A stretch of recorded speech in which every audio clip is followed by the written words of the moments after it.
almost half a minute, it did not appear to be now anything. There was a little more sporadic shooting, some of it from windows which all around the square were full of people hanging out to see what went on. None of it had any effect on the targets, and there was some danger from ricochets. "Look," said Phyllis suddenly, "this one's bulging." She was pointing at the nearest. The previously smooth fore and aft swoop of its top was now disfigured at the highest point by a small, dome-like excrescence. It was lighter coloured than the metal beneath, a kind of off-white, semi-opaque substance which glittered viscously under the floods. It grew as one watched it. "They're all doing it," she added. There was a single shot. The excrescence quivered but went on swelling. It was growing faster now. It was no longer dome-shaped but spherical, attached to the metal by a neck, inflating like a balloon and swaying slightly as it distended. "It's going to pop, I'm sure it is," Phyllis said apprehensively. "There's another coming further down its back," I said. "Two more, look." The first excrescence did not pop. It was already some 2'6" in diameter and still swelling fast. "It must pop soon," she muttered. But still it did not. It kept on expanding until it must have been all of 5 feet in diameter. Then it stopped growing. It looked like a huge, repulsive bladder. A tremor and a shake passed through it. It shuddered, jelly-wise, became detached, and wobbled into the air with the uncertainty of an overblown bubble. In a lurching, amoebic way, it ascended for 10 feet or so. There it vacillated, steadying into a more stable sphere. Then suddenly something happened to it. It did not exactly explode, nor was there any sound. Rather, it seemed to split open as if it had been burst into instantaneous bloom by a vast number of white cilia which rayed out in all directions. The instinctive reaction was to jump back from the window away from it. We did. 4 or 5 of the cilia, like long white whiplashes, flicked in through the window and dropped to the floor. Almost as they touched it, they began to contract and withdraw. Phyllis gave a sharp cry. I looked round at her. Not all the long cilia had fallen on the floor. One of them had flipped the last 6 inches of its length onto her right forearm. It was already contracting, pulling her arm towards the window. She pulled back. With her other hand she tried to pick the thing off, but her fingers stuck to it as soon as they touched it. "Mike!" she cried. "Mike!" The thing was tugging hard, looking tight as a bowstring. She had already been dragged a couple of steps towards the window before I could get after her in a kind of diving tackle. The force of my jump carried her across to the other side of the room. It did not break the thing's hold, but it did move it over so that it no longer had a direct pull through the window and was forced to drag round a sharp corner. And drag it did. Lying on the floor now, I got the crook of my knee round a bed leg for better purchase and hung on for all I was worth. To move Phyllis then, it would have had to drag me and the bedstead too. For a moment, I thought it might. Then Phyllis screamed, and suddenly there was no more tension. I rolled her to one side, out of line of anything else that might come in through the window. She was in a faint. A patch of skin 6 inches long had been torn clean away from her right forearm, and more had gone from the fingers of her left hand. The exposed flesh was just beginning to bleed. Outside in the square there was a pandemonium of shouting and screaming. I risked putting my head round the side of the window. The thing that had burst was no longer in the air. It was now a round body no more than a couple of feet in diameter, surrounded by a radiation of cilia. It was drawing these back into itself with whatever they had caught, and the tension was keeping it a little off the ground. Some of the people it was pulling in were shouting and struggling. Others were like inert bundles of clothes. I saw poor Muriel Flynn among them. She was lying on her back, dragged across the cobbles by a tentacle caught in her red hair. She'd been badly hurt by the fall when she was pulled out of her window and was crying out with terror too. Leslie dragged almost alongside her, but it looked as if the fall had mercifully broken his neck. Over on the far side, I saw a man rush forward and try to pull a screaming woman away, but when he touched the cilium that held her, his hand became fastened to it too, and they were dragged along together. As the circle contracted, the white cilia came closer to one another. The struggling people inevitably touched more of them and became more helplessly enmeshed than before. They struggled like flies on a flypaper. There was a relentless deliberation about it which made it seem horribly as though one watched through the eye of a slow-motion camera. Then I noticed that another of the misshapen bubbles had wobbled into the air and drew back hurriedly before it should burst. 3 more cilia whipped in through the window, lay for a moment like white cords on the floor, and then began to draw back. When they had vanished across the sill, I leaned over to look out of the window again. In several places about the square there were converging knots of people struggling helplessly. The first and nearest had contracted until its victims were bound together in a tight ball, out of which a few arms and legs still flailed wildly. Then, as I watched, the whole compact mass tilted over and began to roll away across the square towards the street by which the sea tanks had come. The machines, or whatever the things were, still lay where they had stopped, looking like huge grey slugs, each engaged in producing several of its disgusting bubbles at different stages. I dodged back as another was cast off, but this time nothing happened to find our window. I risked leaning out for a moment to pull the casement windows shut, and got them closed just in time. 3 or 4 more lashes smacked against the glass with such force that one of the panes was cracked. Then I was able to attend to Phyllis. I lifted her onto the bed and tore a strip off the sheet to bind up her arm. Outside, the screaming and shouting and uproar was still going on, and among it the sound of a few shots. When I had bandaged the arm, I looked out again. 6 objects, looking now like round bales, were rolling over and over on their way to the street that led to the waterfront. I turned back again and tore another strip off the sheet to put round Phyllis's left hand. While I was doing it, I heard a different sound above the hubbub outside. I dropped the cotton strip and ran back to the window in time to get a glimpse of a plane coming in low. The cannon in the wings started to twinkle, and I threw myself back out of harm's way. There was a dull whoomph of an explosion. Simultaneously, the windows blew in. The lights went out, bits of something whizzed past, and something else splattered all over the room. I picked myself up. The outdoor lights down our end of the square had gone out too, so that it was difficult to make out much there, but up the other end I could see that one of the sea tanks had begun to move. It was sliding back by the way it had come. Then I heard the sound of the aircraft returning and went down on the floor again. There was another whoomph, but this time we did not catch the force of it, though there was a clatter of things falling outside. "Mike," said a voice from the bed, a frightened voice. "It's all right, darling, I'm here," I told her. The moon was still bright, and I was able to see better now. "What's happened?" she asked. "They've gone. Johnny got them with the plane. At least, I suppose it was Johnny," I said. "It's all right now." "Mike, my arms do hurt." "I'll get a doctor as soon as I can, darling." "What was it? It had got me, Mike. If you hadn't held on..." "It's all over now, darling. She broke off at the sound of the plane coming back once more. We listened. The cannon were firing again, but this time there was no explosion. "Mike, there's something sticky. Is it blood? You're not hurt?" "No, darling, I don't know what it is. It's all over everything." "You're shaking, Mike." "Sorry, I can't help it." "Oh, Phil. Darling Phil. So nearly. If you'd seen them. Muriel and the rest. It might have been..." There, she said, as if I were aged about 6. "Don't cry, Mickey.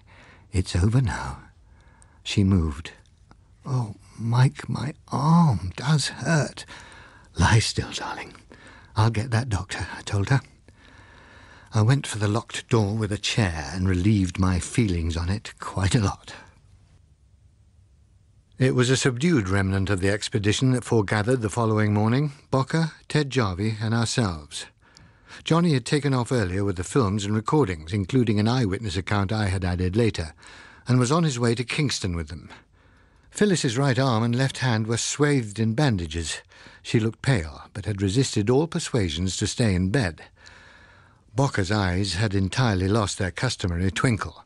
His wayward lock of grey hair hung forward over a face which looked more lined and older than it had on the previous evening. He limped a little and put some of his weight on his stick. Ted and I were unscathed. He looked questioningly at Bocker. "If you can manage it, sir," he said, "I think our first move ought to be to get out of this stink." "By all means," Bocker agreed. "A few twinges are nothing compared with this. The sooner the better," he added, and got up to lead the way to windward. The cobbles of the square, the litter of metal fragments that lay about it, the houses all round, the church, everything in sight glistened with a coating of slime, and there was more of it that one did not see, splashed into almost every room that fronted on the square. The previous night it had been simply a strong, fishy, salty smell, but with the warmth of the sun at work upon it, it had begun to give off an odour that was already fetid and rapidly becoming miasmic. Even 100 yards made a great deal of difference. Another 100, and we were clear of it, among the palms which fringed the beach on the opposite side of the town from the harbour. Seldom had I known the freshness of a light breeze to smell so good. Bocker sat down and leant his back against a tree. The rest of us disposed ourselves and waited for him to speak first. For a long time he did not. He sat motionless, looking blindly out to sea. Then he sighed. "Alfred," he said, "Bill, Muriel, Leslie, I brought you all here. I have shown very little imagination and consideration for your safety, I'm afraid." Phyllis leaned forward. "You mustn't think like that, Dr. Bocker. None of us had to come, you know. You offered us the chance to come, and we took it. If the same thing had happened to me, I don't think Michael would have felt that you were to blame. Would you, Mike?" "No," I said. "I knew perfectly well whom I should have blamed forever and without reprieve." "And I shouldn't. And I'm sure the others would feel the same way," she added, putting her uninjured right hand on his sleeve. He looked down at it, blinking a little. He closed his eyes for a moment. Then he opened them and laid his hand on hers. His gaze strayed beyond her wrist to the bandages above. "You're very good to me, my dear," he said. He patted the hand and then sat straight, pulling himself together. Presently, in a different tone, "We have some results," he said. "Not perhaps as conclusive as we had hoped, but some tangible evidence at least. Thanks to Ted, the people at home will now be able to see what we are up against, and thanks to him, too, we have the first specimen." "Specimen?" repeated Phyllis. "What of?" "A bit of one of those tentacle things," Ted told her. "How on earth? Well, luck, really. You see, when the first one burst, nothing came in at my particular window, but I could see what was happening in other places, so I opened my knife and put it handy on the sill just in case. When one did come in with the next shower, it fell across my shoulder. I caught up the knife and slashed it just as it began to pull. There was about 18 inches of it left behind. It just dropped on the floor and wriggled a couple of times and curled up. We posted it off with Johnny." "Ugh," said Phyllis. "In future," I said, "we too will carry knives. Make sure they're sharp. It's mighty tough stuff," Ted advised. "If you can find another bit of one, I'd like to have it for examination," said Bocker. "We decided that one had better go off to the experts. There's something very peculiar indeed about those things. The fundamental is obvious enough. It goes back to some type of sea anemone. But whether the things have been bred or whether they have in some way been built up on the basic pattern—" He shrugged without finishing the question. "I find several points extremely disturbing. For instance, how are they made to clutch the animate even when it is clothed and not attach themselves to the inanimate? Also, how is it possible that they can be directed on the route back to the water instead of simply trying to reach it the nearest way?" The first of those questions is the more significant. It implies specialized purpose. The things are used, you see, but not like weapons in the ordinary sense. Not just to destroy, that is. They are more like snares. We thought that over for a moment. "You mean," said Phyllis, "the purpose was to catch and collect people like, well, as if they were sort of shrimping for us?" "Something of the kind. Clearly the primary intention was capture, though whether as a means to something or as an end in itself one cannot say, of course." We digested that thought. I could have wished that Phyllis had dropped on some analogy other than shrimping. Presently Bocker went on. "Ordinary rifle fire doesn't appear to trouble either the sea tanks or those millibrachiate things, unless there are vulnerable spots that were not found. Explosive cannon shells can, however, fracture the covering. The manner in which it then disintegrates suggests that it is already under very strong stress and not very far from breaking point. We may deduce from that in the April Island affair there was either a lucky shot or a grenade was used. What we saw last night certainly explains the natives' talk of whales and jellyfish. These sea tanks might easily at a distance be taken for whales. And regarding the jellyfish, they weren't so far out. The things must almost without doubt be closely related to the coelenterates. As to the sea tanks, the contents seem to have been simply gelatinous masses confined under immense pressure. But it is hard to credit that this can really be so. Apart from any other consideration, it would seem that there must be a mechanism of some kind to propel those immensely heavy hulls. I went to look at their trails this morning. Some of the cobblestones have been ground down and some cracked into flakes by the weight, but I couldn't find any track marks, or anything to show that the things dragged themselves along by grabs, as I thought might be the case. I think we are stumped there for the present.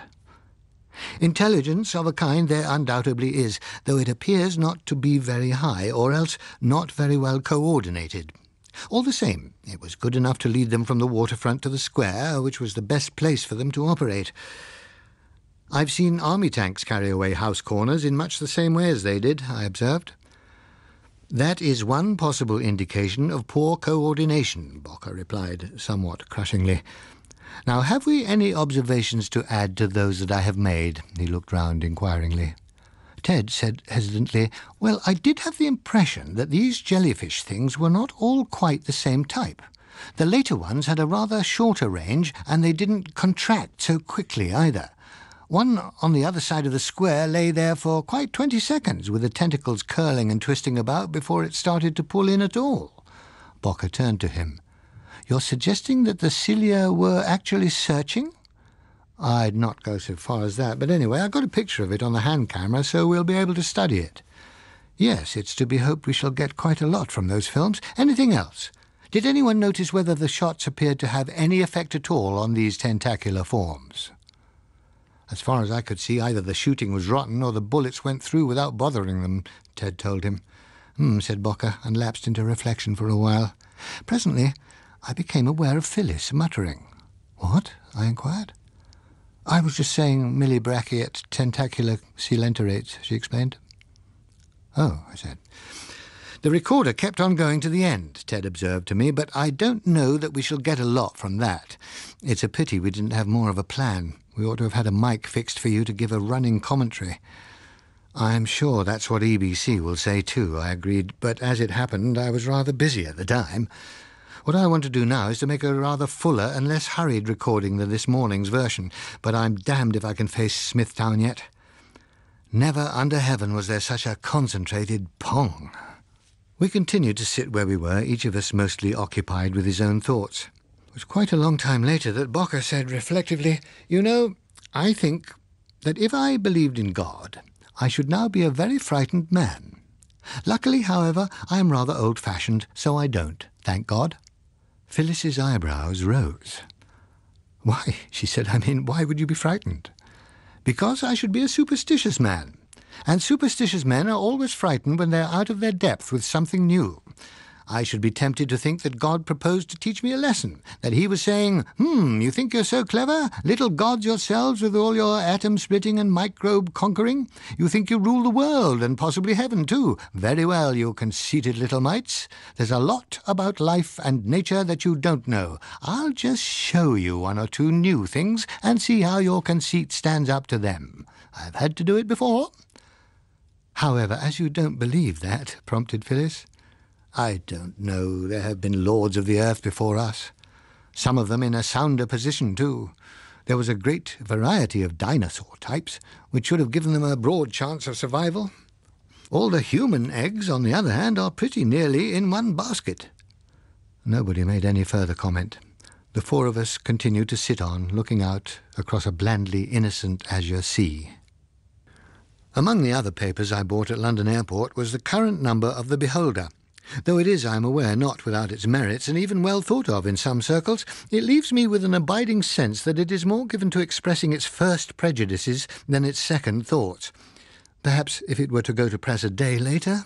However, the discovery in this issue of a leader entitled Dr. Bocker Rides Again did nothing to alter my impression. The text ran something after this fashion. Neither the courage of Dr. Alistair Bocker in going forth to meet a submarine dragon, nor his perspicacity in correctly deducing where the monster might be met, can be questioned. The gruesome and fantastically repulsive scenes to which the EBC treated us in our homes last Tuesday evening make it more to be wondered at that any of the party should have survived than that 4 of its members should have lost their lives. Dr. Bocker himself is to be congratulated on his escape at the cost merely of a sprained ankle when his sock and shoe were wrenched off, and another member of the party on her even narrower escape. Nevertheless, horrible though this affair was, and valuable as some of the doctor's observations may prove in suggesting countermeasures, it would be a mistake for him to assume that he has now been granted an unlimited license to readopt his former role as the world's premier fat boy. We are alarmed. Reasonably alarmed at the damaging blows that attacks from beneath the sea have dealt to world trade, but we are confident that scientific research will, before long, find a means to restore to us the freedom of the seas. We are also distressed by the calamities that have fallen upon the inhabitants of certain islands, and we protest a disgust at its form, which increases our sympathy for those who have experienced it.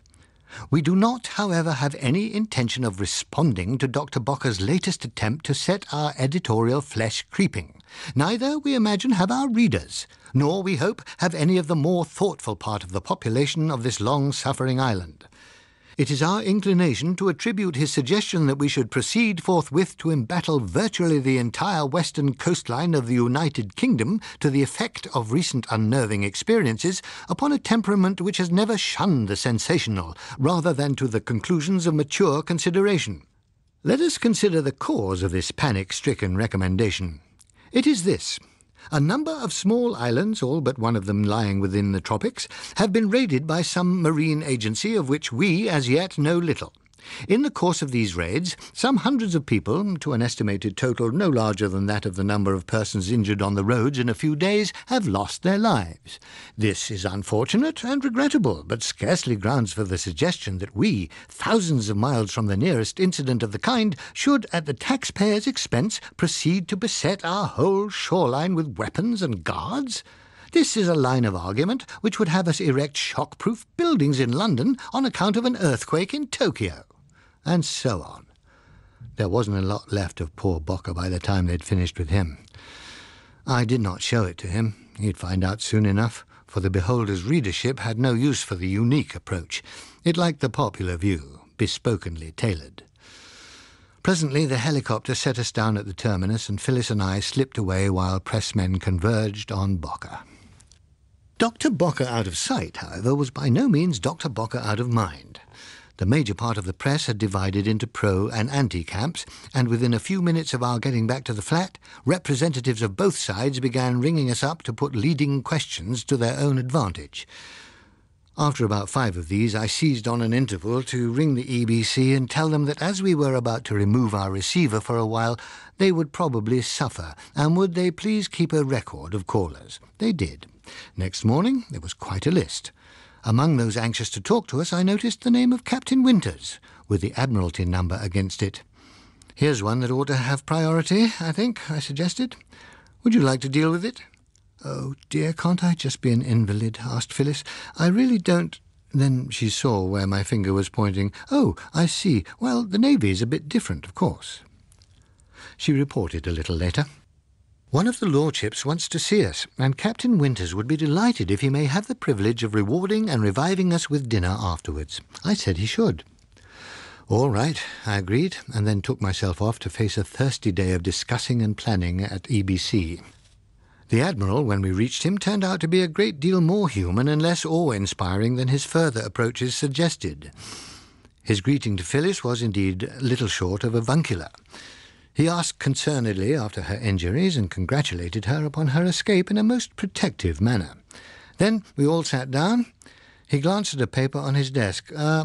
We have, of course, had Dr. Bocker's report on the Escondida affair. It raises a large number of controversial points. In fact, he shows, if I may say so without offence, a generosity of hypothesis which appears to exceed the warrants of the observed facts to a degree quite remarkable in a scientist. I thought that a little talk with others who were present at the incident might help to clarify the picture for us." I assured him that I understood the position well. All day long, I told him, there's been a battle raging at EBC between the sponsor who backed the expedition, a government representative, EBC's policy panel, EBC's audio assessment department, the director of talks and features, and several other people about what Dr. Bocker shall and shall not be allowed to say over the air. It's been heated, but a bit academic, because Dr. Bocker himself wasn't there and will certainly fight any amendments to his scripts that anybody tries to make, whatever they are. There can be very little doubt of that, I think, agreed the Admiral. He looked down at his papers again. Now, he says here that these sea tank things and the exuded objects which it pleases him to call pseudo-celenterata are unaffected by rifle fire, but that the sea tanks completely disintegrate when hit by explosive cannon shell. You support that? They explode almost as thoroughly as a broken light bulb implodes, I told him, leaving no identifiable fragments. A lot of metal splinters and pieces which might have been anything, that's all. Except the slime. Yes, except that, of course. Phyllis wrinkled her nose at the recollection of it. By the afternoon the sun had baked that dry, and it was like a hard varnish over everything, she told him. He nodded. Now, these pseudo-celenterata things, I'll read you what he says about them. He did so, ending, "Would you call that a fair description? Is there anything else you would add?" "No, it's accurate to my memory," I said. "I didn't see much, but the first part's accurate," Phyllis agreed. "Now, would you say that both these forms were sentient?" he asked. I frowned. "That's a very difficult one, sir. In the most elementary sense of the word, they both were. That is, they responded to certain external stimuli, and very strongly. But if you are meaning, did they show any degree of intelligence? Well, I simply can't tell you. There was intelligent direction of both forms, undoubtedly. The sea tanks followed an intelligent route into the square and disposed themselves advantageously when they got there. The other things took the same route back to the water when the straight line was obstructed by houses. But it would not be difficult to make remote control mechanisms that would obey directions of that kind. Then you are aware of Dr. Bocker's theory that these forms were, in fact, agents only. That is, that the controlling mind was elsewhere and directed them by some means of communication at present unknown to us. What is your opinion on that?" "Not very definite, sir, but I think Dr. Bocker's theory is tenable. If you don't mind an analogy, the whole operation struck one as having more the style of trawling than of harpooning. My wife places it somewhat lower than that," she said, shrimping. "An undiscriminating instrument rather than a precise one." "Exactly, sir. It discriminated no further than to select the animate from the inanimate."